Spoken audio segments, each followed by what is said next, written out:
Nous venons de présenter les limites reliées au temps. Voyons maintenant la limite en lien avec le contenu. Ici, le contenu signifie tout ce dont nous discutons avec nos clients, les sujets et les mots que nous utilisons au cours de la consultation. Au début d'une consultation, on essaie de couvrir large et d'en apprendre le plus possible sur la situation du patient et les attentes du client. En reprenant les mots du client ou en faisant de la reformulation, vous démontrez votre ouverture pour tenir compte des opinions ou des attentes du client. Par exemple, répéter les mots d'un client qui mentionne qu'il sera perdant d'une façon ou d'une autre permettra de savoir que vous comprenez son dilemme. Afin de reprendre les derniers mots de votre client, vous pourriez ajouter une phrase empathique. Je comprends que cela semble être une position difficile et injuste. Dans un autre exemple, où un médecin vétérinaire demande à un client ce qu'il attend de lui, puisque ce dernier a mentionné avoir vu plusieurs médecins vétérinaires pour soigner sa chatte. Les deux parties doivent savoir ce que le client attend de sa visite d'aujourd'hui afin de faire vivre une expérience client la plus positive possible. Voici quelques questions ouvertes clés qui pourraient être posées à ce genre de client afin de clarifier le rôle du médecin vétérinaire.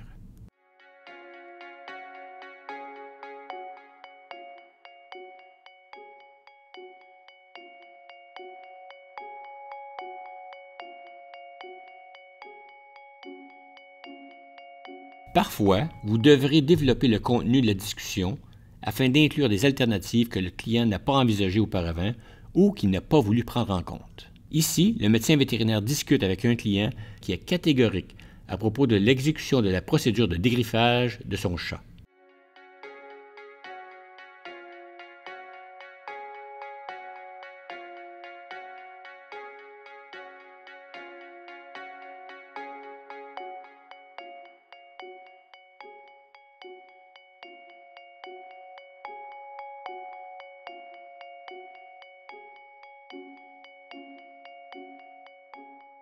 Dans cet exemple, il est clair que le rôle du médecin vétérinaire est de fournir une éducation sur les options qui sont disponibles pour résoudre les problèmes occasionnés par les griffes de son chat. Ces options comprennent le dégriffage ainsi que d'autres stratégies efficaces pour réduire le problème tout en prenant soin de la santé et du bien-être de son chat.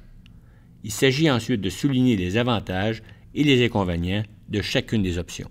Tout comme dans l'exemple où nous devons jouer un rôle d'éducation de la clientèle, il est parfois préférable de clarifier le contenu et d'expliciter votre limite ou votre raisonnement clinique avant de recommander un traitement.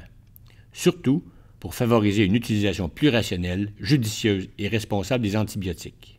Voici un exemple sur une ferme laitière où le producteur souhaite traiter sa vache Wibia avec un antibiotique intramamaire de catégorie 1 ou de grande importance pour la médecine humaine en plus d'un anti-inflammatoire.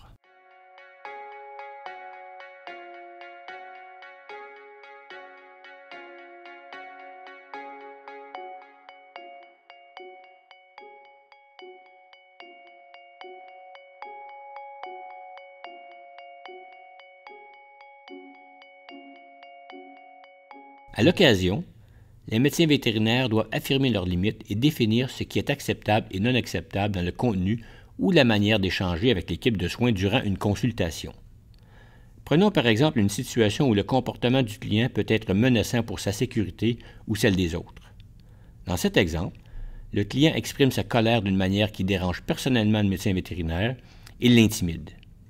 Au lieu de se défendre et de répliquer, le médecin vétérinaire fixe alors une limite très claire, donne à chacun d'eux le temps de se ventiler quelques minutes et décrit ce qui se passera si la limite est franchie de nouveau.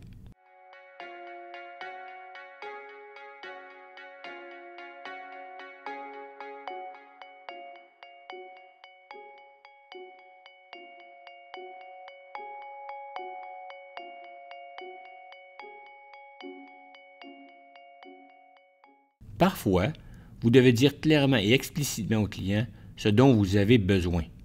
Par exemple, si un client amène son animal pour une blessure avec une explication très discutable et qu'il semble cacher des faits, le médecin vétérinaire doit clarifier ses limites, ses droits et ses responsabilités en utilisant de l'empathie plutôt que des menaces ou poser un jugement sur la situation. Voici ce qu'il pourrait dire à ce client.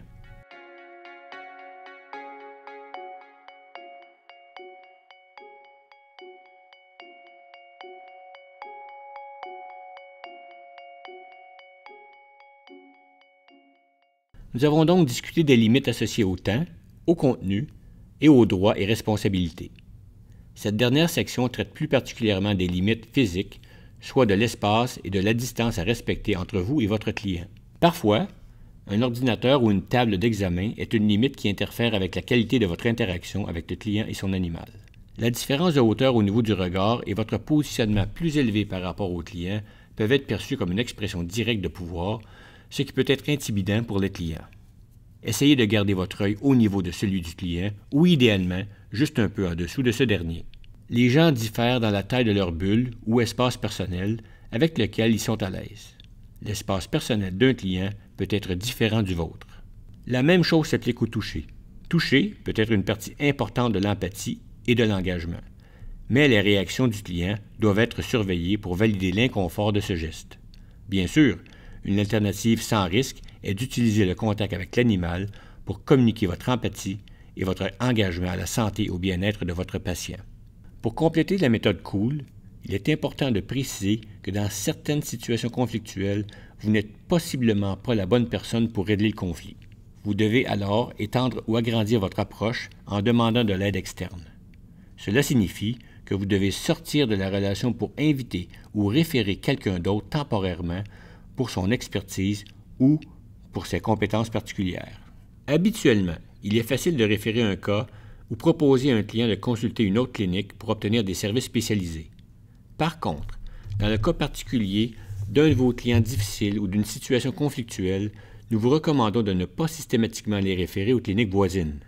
Nous vous conseillons plutôt d'utiliser les forces internes de votre équipe de médecins vétérinaires et d'inviter quelqu'un d'autre à intervenir temporairement dans cette situation plus difficile. Cette approche vous permettra de démontrer au client que vous n'abandonnez pas le patient et le client ou le problème et que vous cherchez de l'aide pour trouver des solutions aux défis que vous amène cette interaction plus difficile.